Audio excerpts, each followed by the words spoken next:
Yeah, exactly 5 months today. I've been loving it very much here. And one of the reasons to come from Cornell to Stanford is in part because of Silicon Valley and all of these various companies that are barely represented on the screen. The reason I just put them barely on the screen is because they're kind of the backdrop to what I'm going to talk about today. And this research really, I'll be very upfront with you, it comes from a feeling, a belief that a lot of the prevailing wisdom around how social media or communication technology affect our well-being, okay? So I'll go over a little bit of the prevailing wisdom, and that is that most of the time when you use technology, you're damaging your well-being, your relationships' well-being, etc. And if we were to talk to my mom or some of your moms or dads, there's a very strong response that, yeah, like all these kids texting all the time and all the distractions that are taking place, and text messaging isn't a real interaction. And it's not just in the sort of real world, the popular press, but also a lot of academic studies. So there's a lot of work that really comes across my, with my Gmail alerts on a daily basis that these kind of technologies are really damaging or negative. People are using Facebook because they're narcissistic, or it's destroying relationships because they're not really sharing real emotions, right? Or that once everything becomes text-based, we can no longer share emotions with each other. And so the work I'm going to talk about today really is to examine that prevailing wisdom closely. The sort of advanced preview of the conclusion is that I think just because we're using technology, the 50, 60 years of discoveries we've had in social science about how humans behave, think, believe, and love don't go out the window. And that's why I include affordances here. I'm not going to go into a lot of depth about what exactly an affordance is, but rather that using technology allows us to do and accomplish and try different things.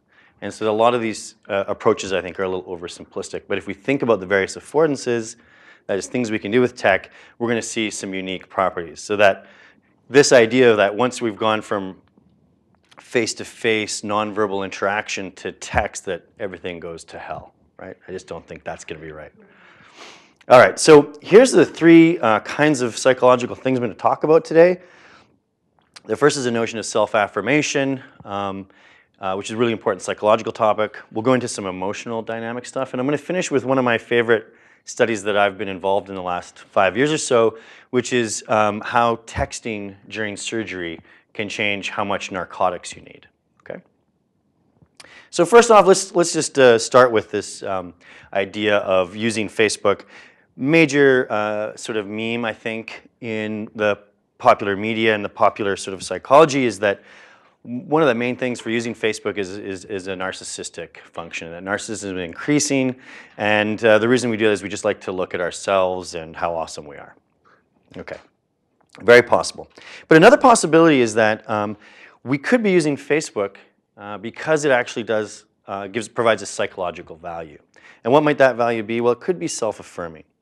So self-affirmation is a very well-studied concept. Claude Steele, who's now here at Stanford, first sort of came up with this concept. It's been tested hundreds, if not 1,000 times. The basic idea here is that when you're reminded of things that are important to you, that you are stronger psychologically in a whole host of ways. They've shown that being self-affirmed can overcome stereotype threat for people doing math tests. It can help you overcome smoking. I mean, it's an amazing phenomena.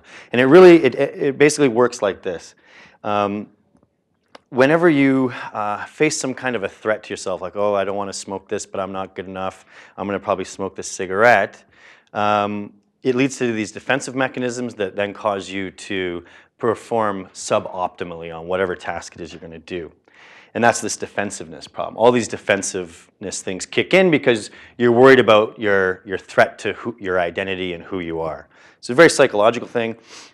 And it turns out if you get people to do self-affirmation here, that is, remind themselves about what's important to them in their lives, their family, their job, their purpose in life. You all can imagine, if you were just think for a second, what's really important to you. If you were to think about that, then this would lead to self-affirmation. And what it does is it reduces this defensiveness that automatically engages when you're starting to feel threatened.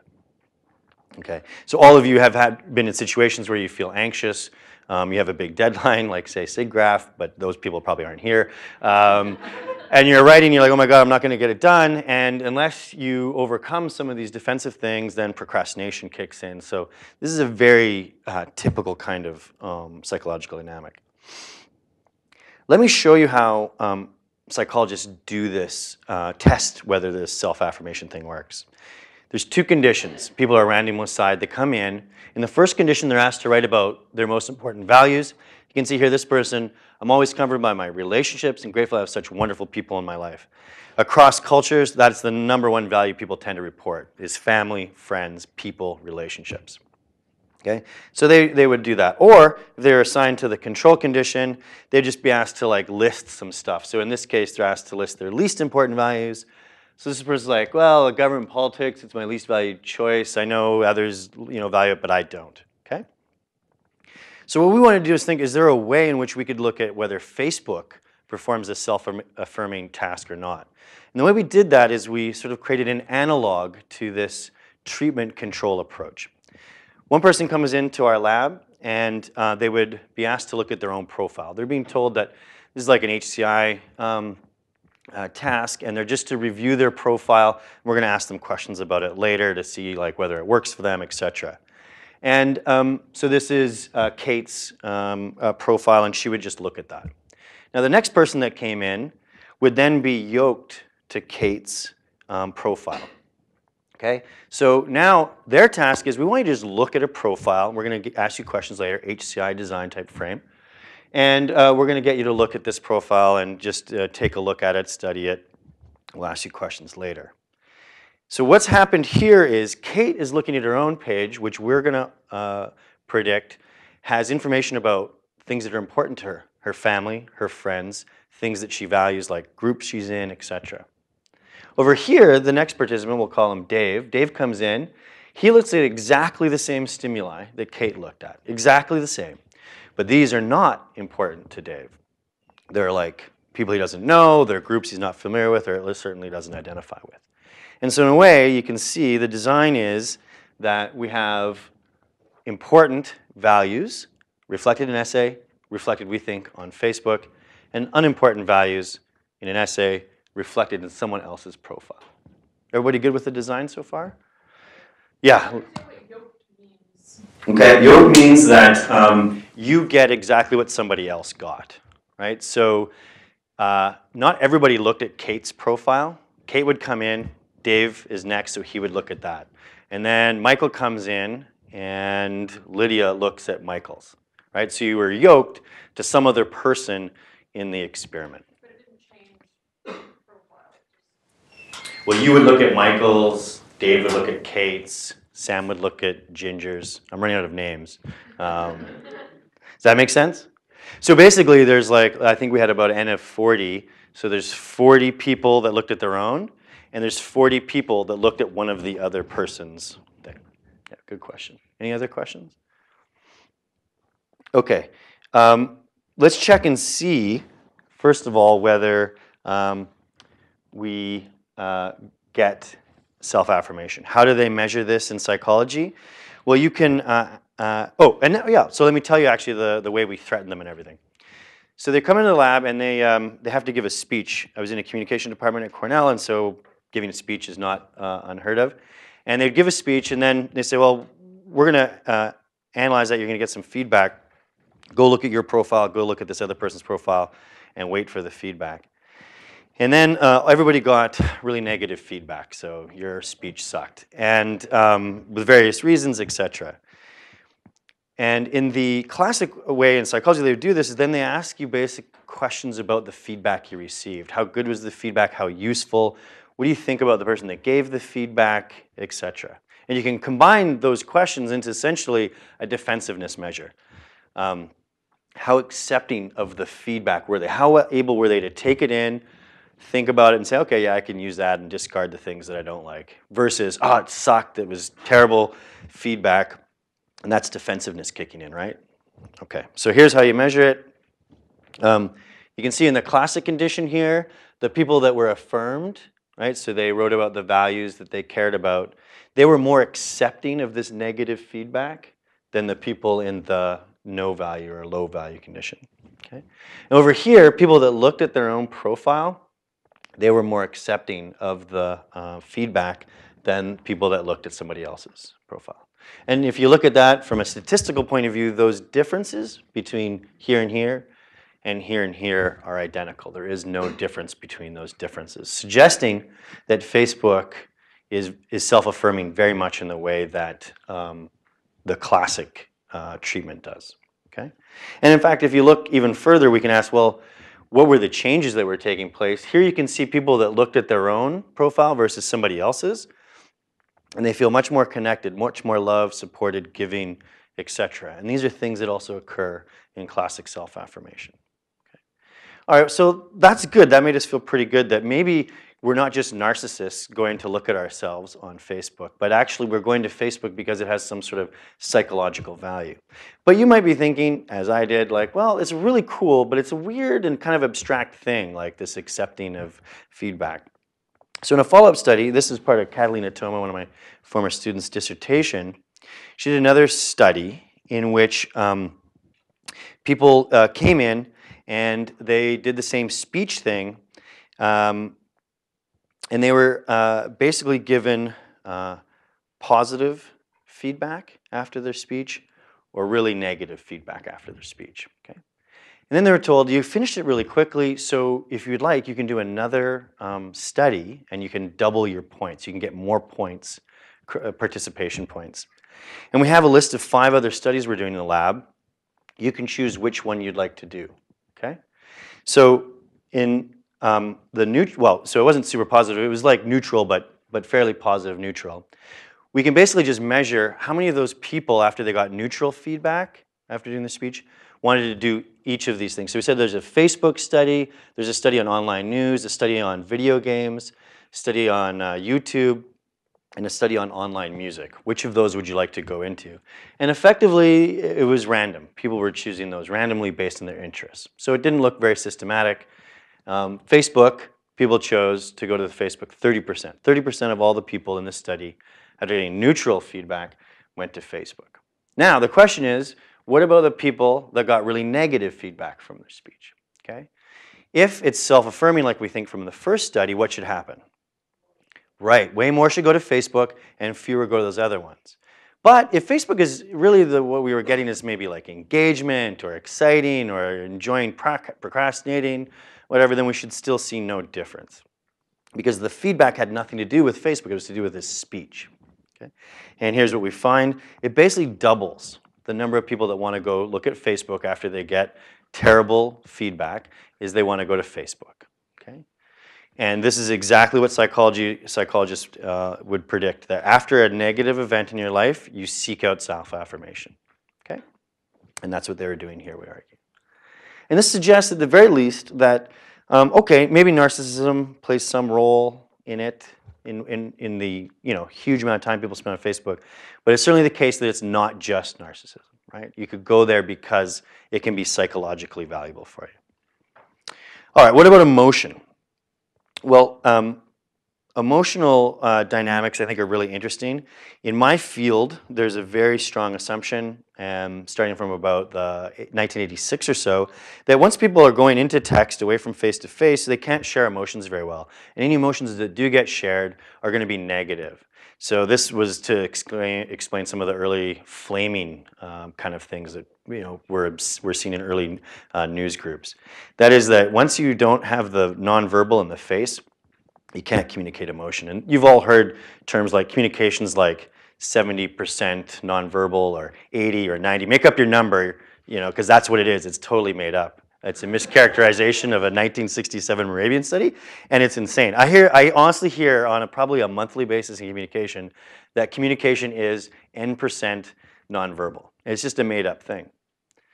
So what happens though when we go into emotion? Is it not possible to feel emotion from text?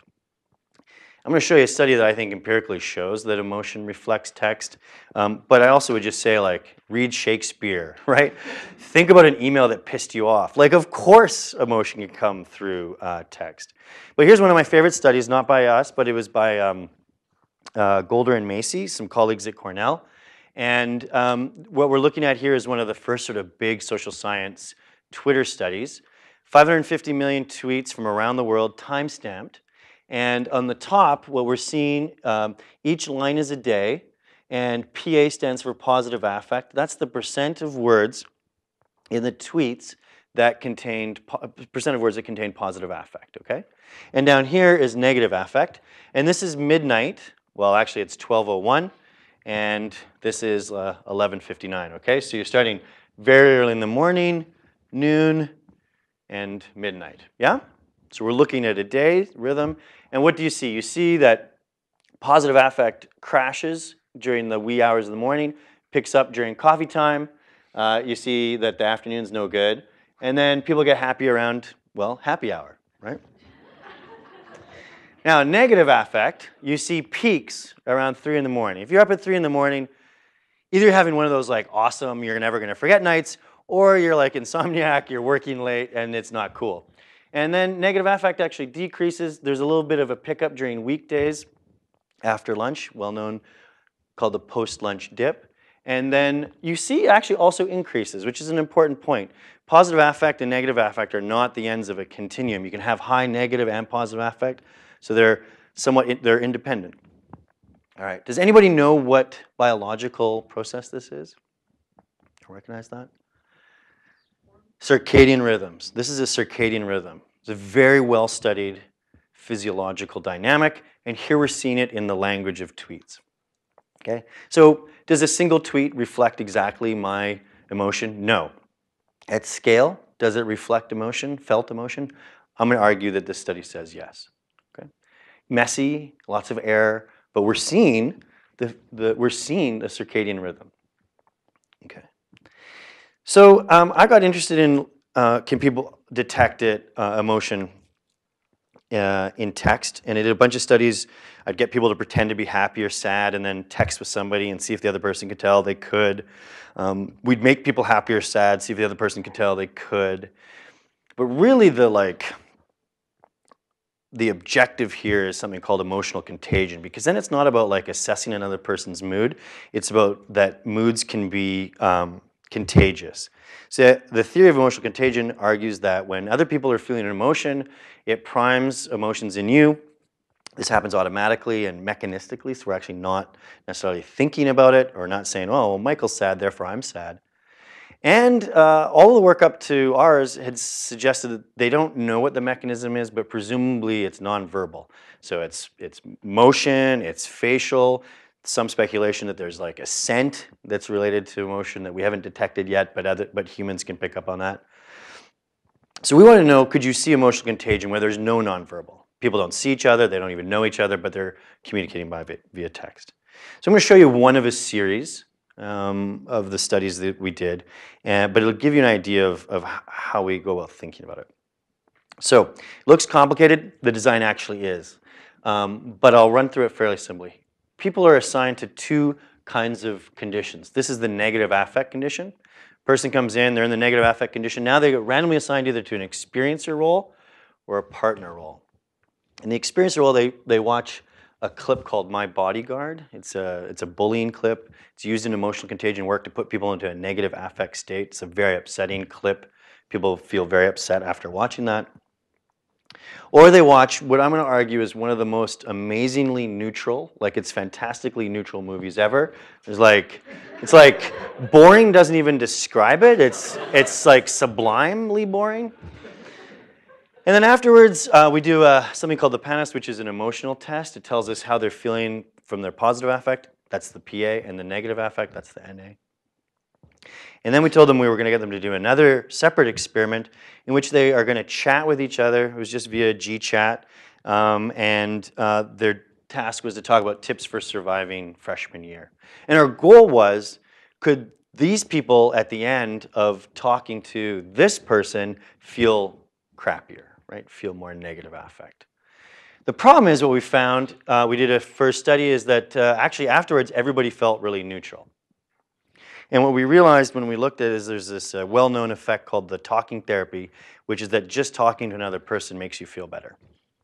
So what we had to do was keep this person in a really negative state. So we played really nasty, dissonant heavy metal on their headphones, and they solved anagrams to like angry and malice and funeral. And they were told it was a multitasking experiment. So they're listening to music, they're solving anagrams, and they're communicating. Okay, not unlike many of us do when we're working these days. Okay, the people down here, they're doing the same thing, except they're listening to kind of like elevator jazz music, and they're solving, those. All right. We do have conditions where we make people really happy. Just so you know, I'm not like a total mean person, but this is pretty mean. And then afterwards, we test them for emotions again using a different emotional test. Okay. That's like one kind of a group called the negative affect group, and there's about 40 of these in this experiment. Then there's another group. And all 3 people in a team that was part of this condition would be assigned to the to the neutral all the way through, yeah? So everybody's experiencing the neutral thing. So we have 2 conditions, a neutral one, everybody's feeling neutral, and we have one in which there's one person in the group that's experiencing really negative affect. Everybody good? Now, how do we, well, we can confirm that after the 2 movies, these people feel much more negative affect, which is what we're interested in, than the sublimely boring one. And we can get to the question about now, at the end of all of this, how do they feel? Here's the experiencer. The experiencer has had a bad experience. This negative affect is very high. The people in the other condition, okay, so this is where all the partners were experiencing neutral affect. This is how they feel. Okay, so this is the second condition I showed you. Now the question is about those 2 partners in the condition where one of them is feeling negative affect. So the 2 partners that are with the experiencer. If negative affect is taking place, then these people should look more like the experiencer. That is, they should move away from this. If emotional contagion is not taking place, these people have experienced exactly the same stimuli as these people, right? So if emotional contagion doesn't work, they're going to look statistically identical. If it does work, they're going to look statistically different towards the experiencer. Wouldn't be telling you about the study if it hadn't worked out that way. And here's what we see. So it's not a huge effect. The partners that were hanging out with this person, they're just typing with them, they're chatting with them, feel worse than the people over here that had experienced the neutral affect thing, suggesting emotional contagion. Okay. Now, it is important to note, this is a very small effect, right? This is, we were just probably at the threshold of being able to detect this effect. Okay. So after this work, a lot of people started looking at emotions in networks, and Adam Kramer is one of them. So, his interests were sort of dynamics through this. If indeed emotions can move through text, then what happens when you have a large network in which people are exchanging text? How does emotion work there? So Adam Kramer had done a number of studies on this, and he was interested in our work on emotional contagion. So he approached me with an experiment they were going to be doing at Facebook, in which they were going to manipulate the amount of emotional content in the posts. And he thought that it would have emotional contagion relevance to the kind of work we were doing, and asked if we wanted to be involved. And I did. It sounded pretty fascinating. So this is the emotional contagion study that Michael mentioned that came out in PNAS. Very, very, very controversial. 2 of perhaps the most intense weeks of my life. And there's obviously a lot of issues. The study now, I think, stands as an important artifact about the ethical and methodological issues when academics and industry work together around these large data science type projects. And I'll talk a little bit about that towards the end, but I'm happy to take questions and talk one-on-one with all of those. I've had hundreds and hundreds of conversations about that aspect of the study. But let me walk you through the actual study, the methods of it. This is what the newsfeed looked like at the time. And this is my friend Cliff. He's made a post. And that is what we're going to focus on there. These responses here, They were not part of the study that Facebook did. Direct messages were not part of it. It was just posts. So these are non-directed posts on the news feed that I'm sure all of you know well. There's 4 conditions here. One in which the algorithm withheld negative posts, some percentage of negative posts. Okay, and so that means that in this condition, you would load it up, and Facebook has about 1,500 posts that it could plausibly show you. It's making some decisions about what it thinks is most relevant and engaging for you. And of that load, some percentage of posts with negative affect words would not be represented in that loading. Okay. And so in that condition, over here, we would expect, compared to a condition in which just random posts were withheld, okay, so you have that 1,500-ish or so random were withheld, we would expect the person would then type in their own posts less negative affect, because they're seeing less negative affect. But you probably are sitting there thinking, yeah, but there's other reasons why that could occur, and you'd be absolutely right. Mimicry, right? I just see fewer negative emotions, so I mimic that. Or you could think it's a normative, like, oh, it's not very negative today, so I'm not going to write very negative. So the key for emotional contagion is that emotional contagions, you'd also be more positive. Okay, you're going to post more positive posts. All right? Let me know if there's questions on that. I can walk through the logic one more time over here. Over here, there's a positive posts are being withheld. This is the more controversial condition, right? So positive posts from the feed now are being withheld at some rate, some percentage. And we would therefore then predict less positive, which could be mimicry, it could be normative.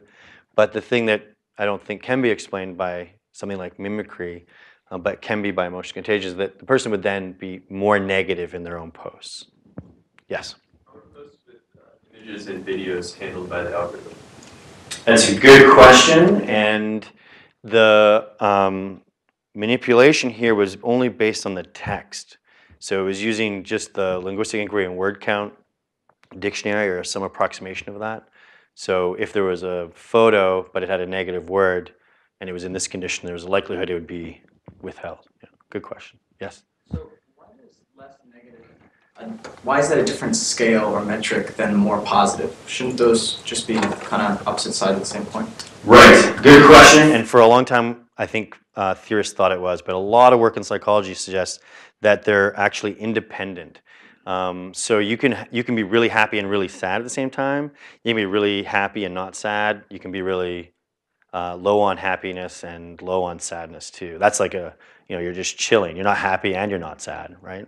So it's actually not a continuum. And so that's why the PANAS, which is the PANAS, is the most popular scale. It measures positive affect and it measures negative affect separately. So I could share some papers with you afterwards, but most psychological theories now assume those to be 2 independent processes. Yeah. Good question. Yes?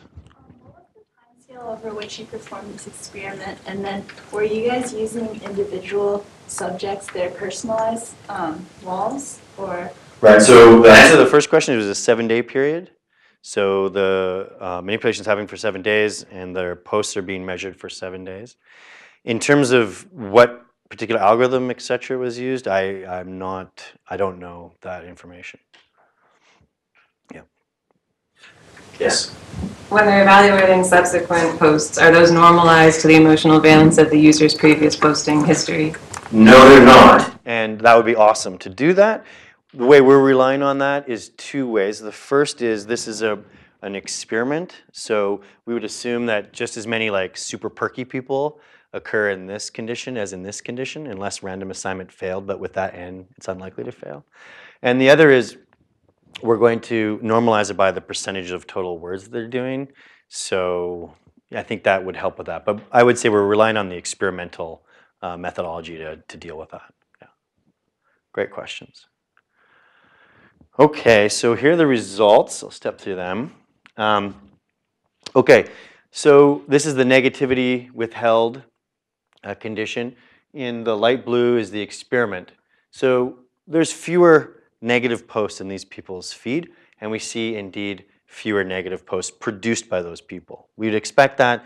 We could expect that for emotional contagion, but it could also be a mimicry, like some kind of automatic thing that has nothing to do with emotion. But importantly for contagion, we see that it increases positivity. Okay, so you see much, not much, but you see significantly higher, statistically higher over there. Okay, and in the positive withheld one, so they're seeing fewer positive. So we should see fewer positive posts, and that's the light blue up there compared to its control. And importantly, again, for contagion, we see a change in negative affect, which again, there's nothing changing about negative affect in the experiment, but we see a change in negative affect here, which led us to conclude that this is some evidence of emotional contagion. Okay. So a couple of things with this one. One of the things that wasn't sort of like discussed or thought about very much in the discussion of this study was effect size. In fact, it's not something that we as social scientists have been very good talking with the public about. So what was the effect of this? Well, let's look at the most controversial condition. That's where some percentage of positive posts were being withheld. The effect sizes were such that a person in this condition, on average, would write one fewer positive emotion word. Okay, so one fewer positive word per 1,000 that they wrote. And they would write 4 more negative emotion words per 10,000. So for a heavy user of Facebook, they're posting 10 times a day. Anybody here post 10 times a day? So like you have to be a pretty heavy user. It would take you about 3 years to write 10,000 words in Facebook posts. Okay? And you're producing 4 more negative words on average.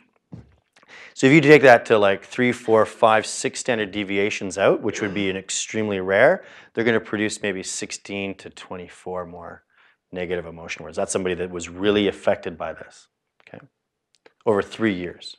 So the effect size of this is tiny. In fact, another criticism of this study and studies of this nature is that they're pointless because the effect size is so minuscule. In fact, you could put all of the studies I'd done for 16 years before this one together, all the participants, and maybe I've had about 20,000 people through my lab, and we would not have detected these differences. They would have been null according to the amount of people I've had in my whole lifetime go through my studies.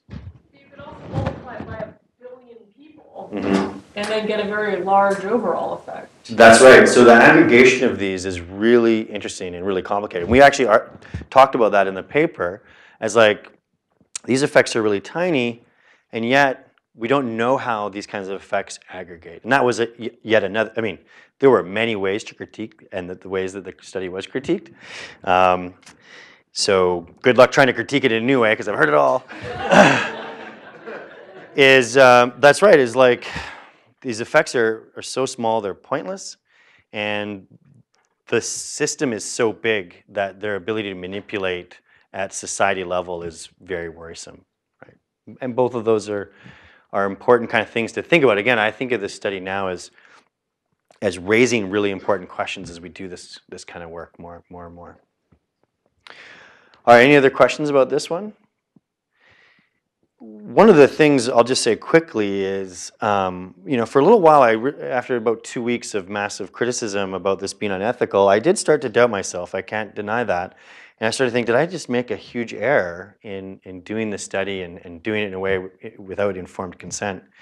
And my answer to that is actually partly to do with what I showed you before. You remember the emotional contagion experiment I did.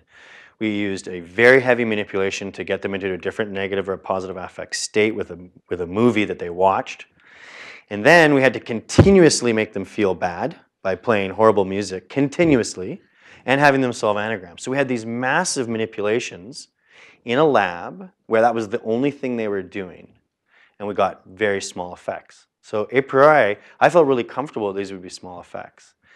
So a big question of this is whether informed consent would have been required, and it's been a big point of discussion. There's a piece came out in Nature that was discussing this very question. It was signed by about 33 bioethicists. These are people with PhDs in ethics. And the first night I had a good night's sleep after this was about 2 weeks later when they published that and said that they were split on whether they thought this study would require informed consent if it had gone through IRB. So that's, would I like it if they had all said, no, it didn't require informed consent? That'd be great. But at least what it meant was that I hadn't missed it in an insanely, it wasn't insanely bad judgment on my part, that it was a debatable thing. And you may feel very strongly one way or the other, and I totally respect that. Okay, yeah, James. The bigger thing was more of how, not how you did it, but more of just kind of how it was communicated and these misunderstandings of what's going on with Facebook, why does informed consent not work here, why are these kind of experiments going on all the time, and we can't figure out a way to think about them. Yeah, it's a great question. It's one that's come up many times. So why this study and not like, say, others? And it's certainly a multi-factored thing. All the things that you mentioned, James. Like when I was writing this, I wasn't thinking about like how millions of people would read about it in the news. So yeah, using like experiment, emotional contagion, massive, like all like manipulation, all the words that in science we value as indicating good, rigorous work. Sounds like guinea pig to other people would be one. The other is I think people have shields over time about being manipulated. And one example is advertising. So there was a really nice case of advertising in the 40s, a book, and it went over how there was a period when people realized that advertisers were experimenting to see which ones were most effective. And then they could do this without your awareness. And there was such a thing as subliminal advertising. Advertising, as we know it, almost ceased to be possible. But what ended up happening instead was that we decided it was okay. So if I say to people like, hey, do you know like when you walk into a grocery store you're being experimented on, or when you read magazines there's an experimental design, most people are like, yeah, it's advertising. In this case, I don't think there was any shield. They had no idea. Many people had no idea. In fact, one of the things I did was analyze, and I was talking with the HCI seminar group about this, is like a good social scientist, I had a lot of data, which was there was this disturbance in the world, and I was able to see some of the reasons why people were being disturbed because they wrote me a lot of hate mail. So what I did is I've analyzed all my email that I received that was about the Facebook study, and one of the main themes is this sort of my newsfeed is manipulated. So again and again, I saw emails that were like, "How dare you mess with my stuff?" Right? Like this idea that it's a manipulated thing, and that it's not like my social life objectively viewed, was really upsetting, to James's point. The other is something that in our research and in the social media sort of space we knew, but certainly is not the meme, and that is that the newsfeed is actually really important to people. It is not like just a trivial thing. Here's an example. My friend's dad just passed away, and if I was in this experiment, I'd never have known.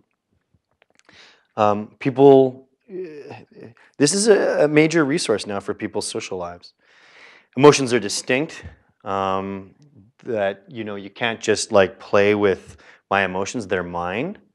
That was very strong. So this idea of mood control and mind control was frequently mentioned.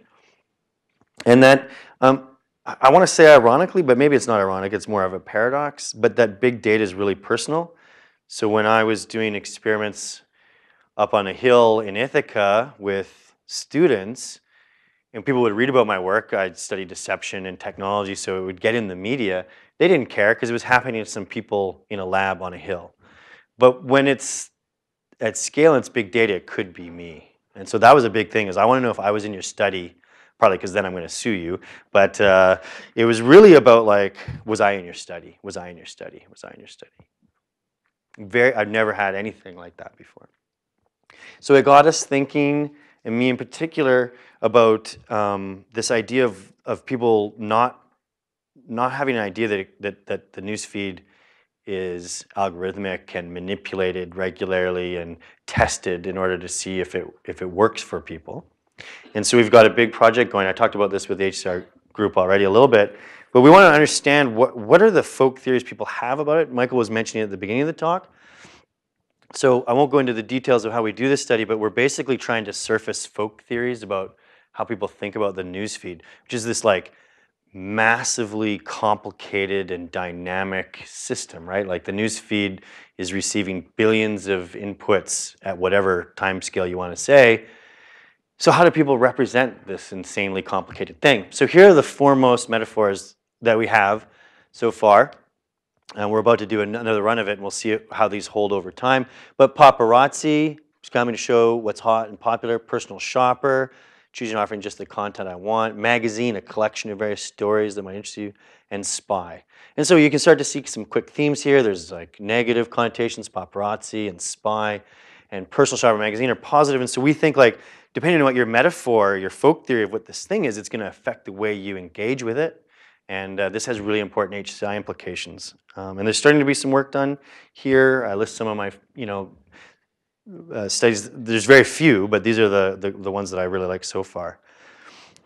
So yeah, this is an exciting area. If any students are interested in this, I'd be happy to talk more. All right, so let's go through the last one. I told you about one of my favorite studies. I'm going to go over it fairly briefly. But basic idea here is that text can't provide the psychosocial aspect, so that's the psychological and the social aspect that a face-to-face can. Yeah, that's very possible. But one thing that also is possible is that text itself can be something of its own. Not everything has to be compared to face-to-face as like some gold standard. I'm sure all of you have thought, you know what, I should just text him rather than go to his office and meet the person and say, hey, do you want to meet at lunch at noon? It'd be easier actually to do that by text. Well, there are ways in which text can be supportive. So here's the setup. Well, I'll show you the study first. I'll tell you how we came about it. We'd been doing all this work looking at how if somebody's looking at a steep hill and they have a heavy backpack on, if they have a friend nearby, they actually judge the hill as less steep. So that's nice psychological work. And we've done some work to say, well, if they're looking at the hill and right before they do that, they text somebody that they care about and they know, would that affect? And sure enough, when you text somebody, the hill looks less steep. So we're talking about this, and then my brother-in-law happened to be visiting. He's what's the guy? Oh my God, I'm forgetting what his. What's that? Anesthesiologist. God, thank you. I gotta tell him that. You're so unimportant that I forgot what you do. He's an anesthesiologist. He comes to one of our lab meetings. He hears about these studies that we're doing, and he's like, "Hey, Jeff, do you think we could do this during surgery?" And I was like, "No, because you literally have put them to sleep. That's your job." He's like, "Oh, no. There's many studies because there's this big move, or many surgeries in which we only anesthetize them from the waist down. And the reason for that is there's a huge move in anesthesiology to reduce the amount of narcotics to the bare minimum required to do it, because otherwise there's complications, it takes longer to recover." And so he's like, "Yeah, we could do this where they're anesthetized from the waist down and they can text." I was like, that's a great idea. So we had two texting conditions. So the people come in, they're randomly assigned, and they are getting operated on their knees, hips, groinal region. I'll just leave it at that. And they're either texting a loved one that had come into the room or into the surgery, like brought into the surgery. They're not in the surgery room, they're in the waiting room. Or they text a stranger. This is somebody we were paying to interact with these people. They just had like nice get to meet you conversations with them. And they texted during the surgery. What we needed to do then was have some good controls. So we had a distraction control. So they were playing Angry Birds while they're getting operated on. And then we had a standard operating procedure. So they had no phone. It was like as if it was a normal operation. And then what we do here is they do one of these conditions. They get measured for an amount of anxiety. People typically very anxious. Then they get their spinal tap. So now they can't actually feel anything from the waist down. But most people need narcotics to get through it. It's very anxiety provoking. People perceive breakthrough pain and things like that. So what we're going to do is use fentanyl intake. Fentanyl is a very powerful narcotic, about 100 times more powerful than morphine. I've been told my brother-in-law will not let me try it. So our DV is how much fentanyl do they need to get through the surgery, okay? And at the end, in case there's any differences between these two, texting a friend, texting a stranger, we analyze linguistically the messages between the person and either their loved one, their friend, or the stranger. Here's the data. This is the control condition. This is micrograms of fentanyl. So how much fentanyl did they require in order to get through the surgery? And we can see that they need, on average, it's about 33 micrograms. The distraction task is here. That is better, but not statistically better than control. Both of the texting conditions, are better than nothing, but only one, the texting a stranger, is better than the distraction task.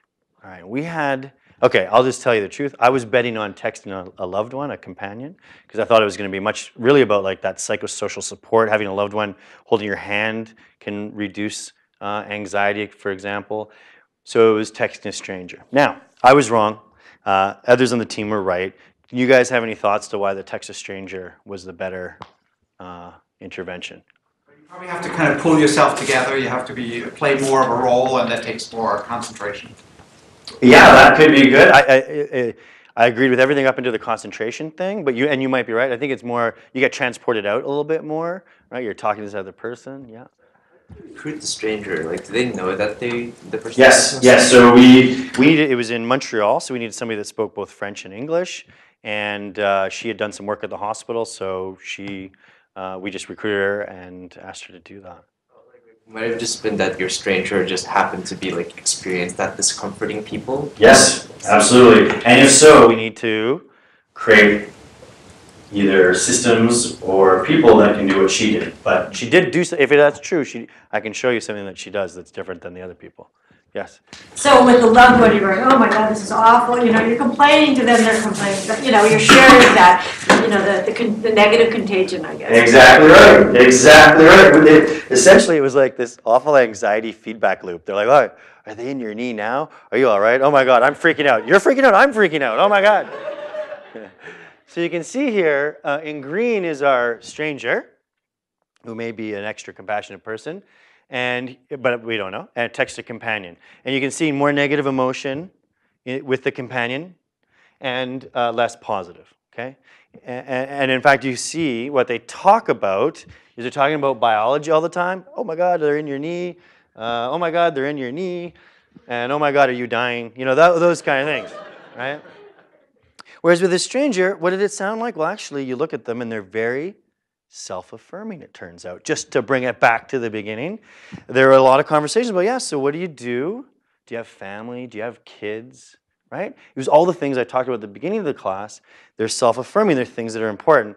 When you know someone, a loved one, you already know all that stuff, and you're not going to talk about it. So my guess is that the loved one has some advantages and some disadvantages, and the stranger has some advantages and maybe not as many disadvantages. But that's the idea. The overall point, though, is that this was just text, right? It wasn't you seeing my face. It wasn't me holding your hand. And it had a significant effect on how much of a drug you had to get in order to make through a surgery. And a significant amount. These effect sizes are much larger than the ones I was showing you for the emotional contagion work, okay? And that point here is that, as I said at the beginning, is just because we're using technology to do something socially doesn't mean that all of the work we've done over the last 50 years or so in social science needs to go out the window. And that ultimately is my conclusion. And I'd love to hear any questions from you guys. Thank you very much for your attention. Appreciate it.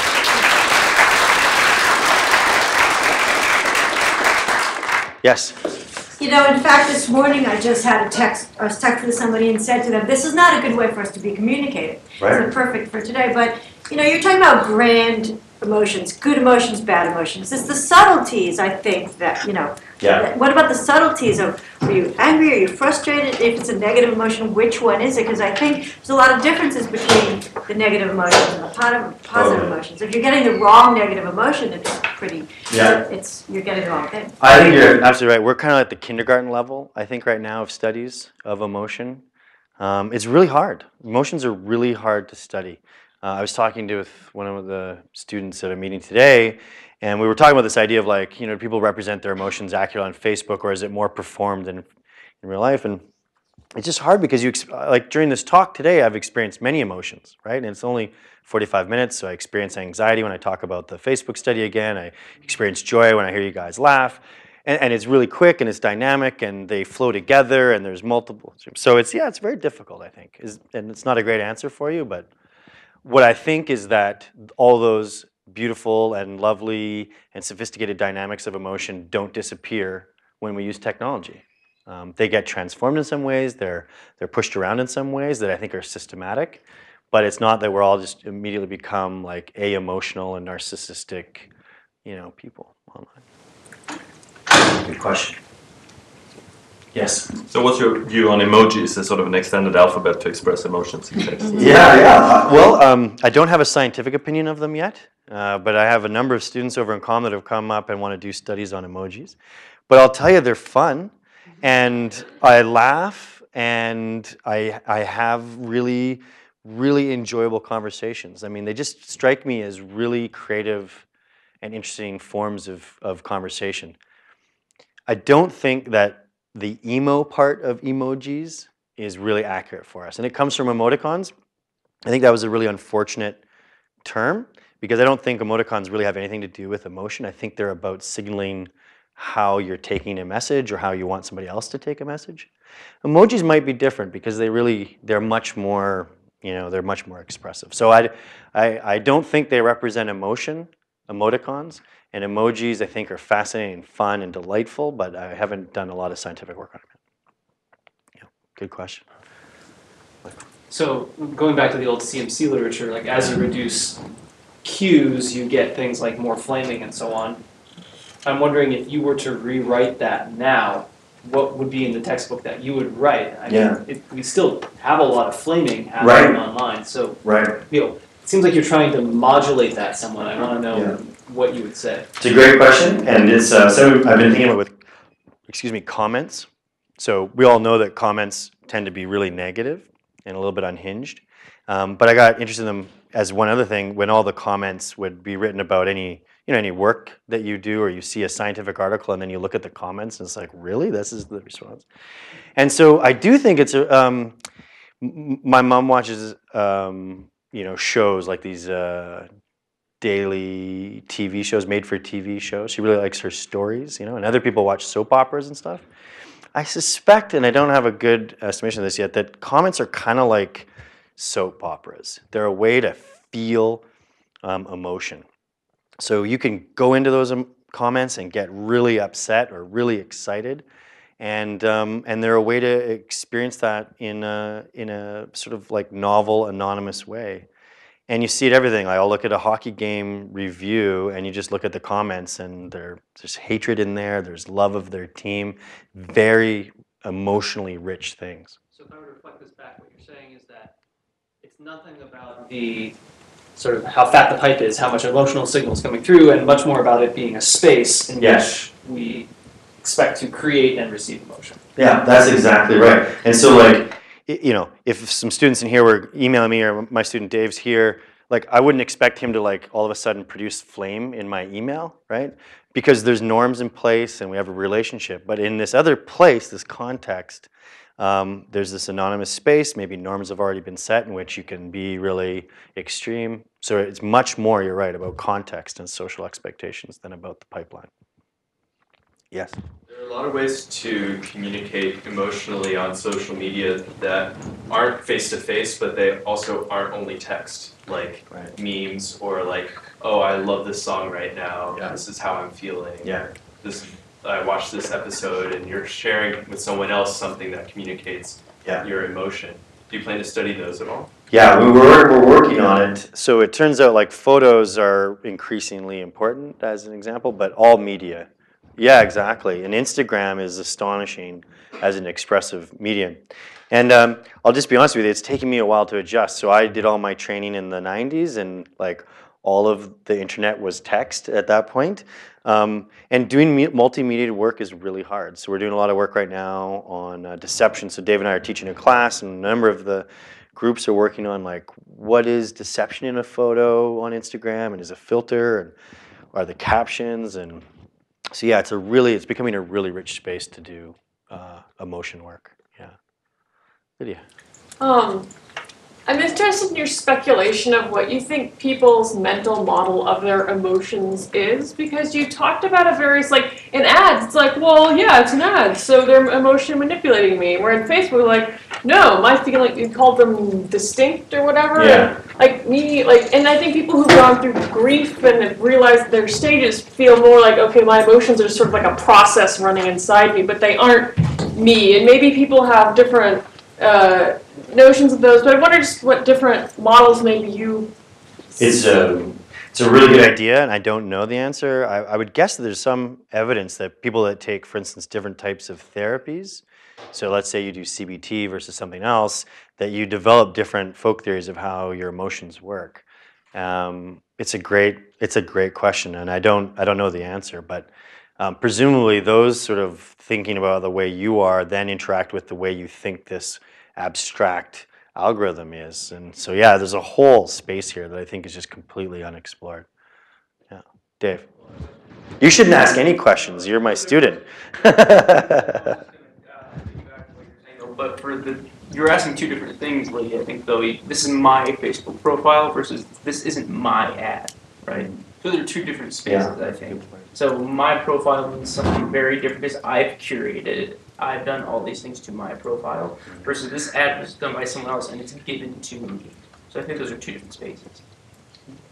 Yeah, people do feel ownership over the content in their news feed in ways that they wouldn't about like a magazine's advertising or something. Yeah, that's a good point.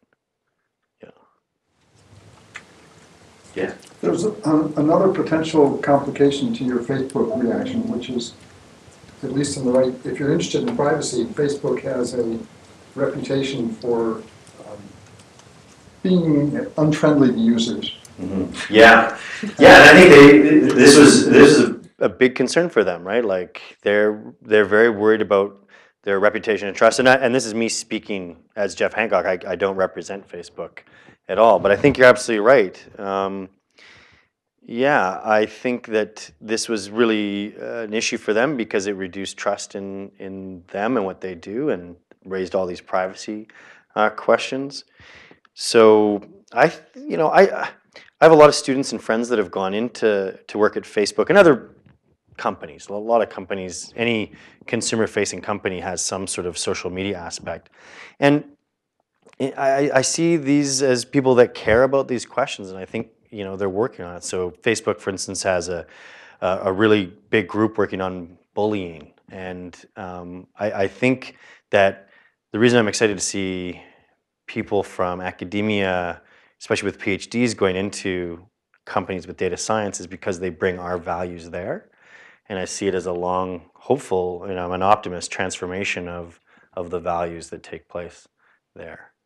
Aligning more towards thinking about people's autonomy and privacy and things like that. Does that get at your question?